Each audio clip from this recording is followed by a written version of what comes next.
आपल्या चरणी नतमस्तक होतोय. बंधू, अंगी असतील पराक्रम तर होशील विजयी. कारण आपण आपले पराक्रम आपण निर्माण करायचे असतात. अगदी बरोबर आहे. तुम्ही दिल्याने ते घेऊ नये म्हणून मी तुला सांगितलंय, तुझ्या अंगी पराक्रम दाखव आणि आशीर्वाद सिद्ध करून घे. नक्की. पण दादा, मनाच्या ठिकाणी माझ्या शंका वाढते.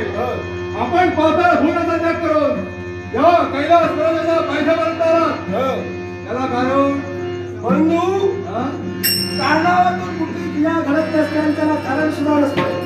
बंधू सांग, मी पायथ्यापर्यंत आलो त्याला कारण आहे, मग तू माझ्या मागोमाग का आलास त्याला कारण? याला एकच कारण, पाताळ होणं सम्राट आपली गाडी सोडून कैलास पर्वताच्या पायथ्यापर्यंत म्हणजे कुठे आला ते मला माहिती नाही, पण तुमच्या पाठलावरती इथपर्यंत येऊन पोहोचलोय. म्हणजे मी काय करतो हे आपल्याला जाणून घ्यायचं होतं म्हणून नक्की माझ्या मागोमाग या कैलासाच्या पायथ्यापर्यंत आला. होय.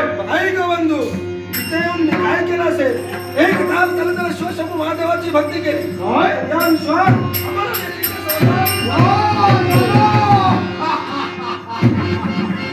या विश्वाच्या ठिकाणी माझे दादा अमरवाणी अधिक नाही झाला.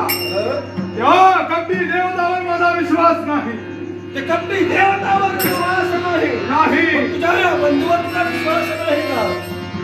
दादा, तुझ्यावर मला पूर्ण विश्वास आहे, पण देव हे कपटाने खेळ करतात. एका हाताला देतात, दुसऱ्या हाताला करून घेतात. दादा, माझं एकच म्हणणं आहे. असं कोणतं?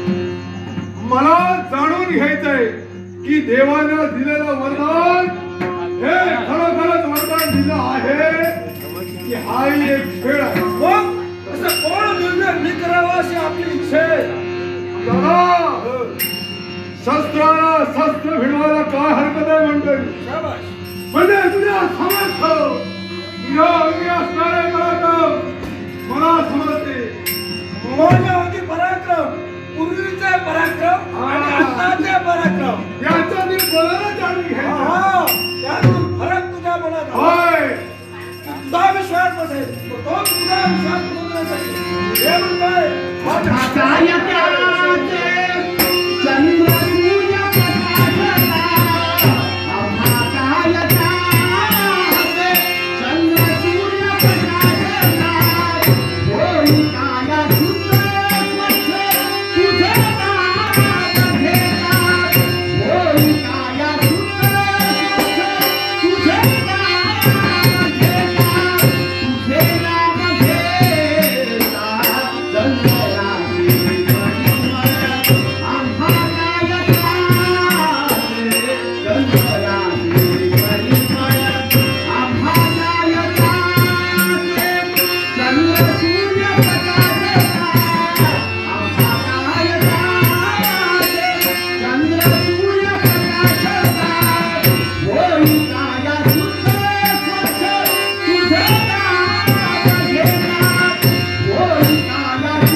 Thank you.